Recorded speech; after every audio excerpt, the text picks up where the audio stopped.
बात करते हैं शशि कपूर की। कहते हैं कि शशि कपूर को दुनिया में नहीं लाना चाहती थी उनकी माँ। कपूर खानदान का बॉलीवुड में लंबे समय से दबदबा रहा है। लंबे समय से परिवार के कई सदस्य बॉलीवुड में काम करते रहे हैं और उन्होंने फिल्मी पर्दे पर गहरी छाप छोड़ी है। बहुत सी फिल्मों में इस परिवार ने अपने आप को प्रूव किया है और शोमैन राज कपूर को भला कौन भुला सकता है। इस परिवार में कोई एक दो फिल्में करने के बाद फ्लॉप हो गया तो किसी के पास फिल्मों की लाइन लगी रही।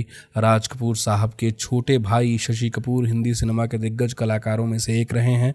शशि ने अपने करिश्मे, स्टाइल और एक्टिंग स्किल से बॉलीवुड में अपनी अलग पहचान बनाई।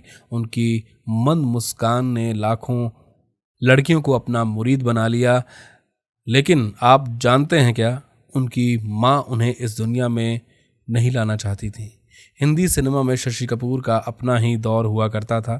70 के दशक में उनकी फिल्मों और गीतों के लोग दीवाने हुआ करते थे। अपनी बातों को हमेशा सादगी के साथ रखने वाले इस एक्टर ने एक बार अपनी माँ को लेकर वो खुलासा किया था जिसको सुनकर लोग हैरान हो गए थे। दोस्तों, उन्होंने कहा था कि मेरी माँ मुझे इस दुनिया में लाना नहीं चाहती थी। इसके पीछे की वजह का खुलासा भी उन्होंने किया था। दोस्तों, शशि कपूर ने साल 1995 में एक इंटरव्यू के दौरान ये चौंका देने वाला खुलासा किया। उन्होंने साफ साफ कहा था कि मेरी माँ मुझे जन्म नहीं देना चाहती थी। 18 मार्च 1938 को जन्मे शशि पृथ्वीराज कपूर और राम सरनी के सबसे छोटे बेटे थे।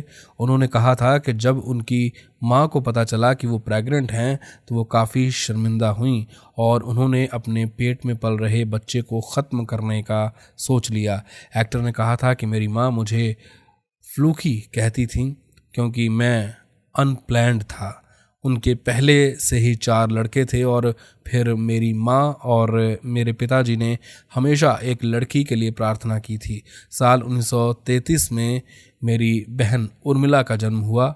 उनका एक परिवार था और मेरे माता पिता काफ़ी खुश थे। अचानक 5 साल बाद मेरी माँ को पता चला कि वह फिर माँ बनने वाली हैं। ये उनके लिए बहुत शर्मनाक था और वो बच्चा मैं था। शशि कपूर ने बातचीत के दौरान कहा था कि उन्होंने मुझसे छुटकारा पाने की पूरी कोशिश की। पुराने समय में गर्भपात जैसे किसी तरह का कोई भी चलन नहीं था। वो मुझे बताया करती थी कि वो अपने बच्चे को खोने के लिए साइकिल से गिर जाया करती थी, सीढ़ियों से नीचे गिर जाया करती थी। लेकिन शशि कपूर ज़िद्दी थे। एक भविष्य था, इसलिए मैं एक फ्लेक एक्टर, एक फलक स्टार और एक फ्लूक इंसान हूँ। महज 10 साल की उम्र से शशि कपूर ने अपने फिल्मी करियर की शुरुआत की थी, जिसके बाद उन्होंने 1961 में आई फिल्म धर्मपुत्र से अपना डेब्यू किया था। इसके बाद उन्होंने कन्यादान, रोटी कपड़ा और मकान, चक्कर पे चक्कर, हीरा लाल पन्ना लाल, सिलसिला, नमक हलाल जैसी फिल्मों में काम किया और 2017 में उन्होंने इस दुनिया को अलविदा कह दिया।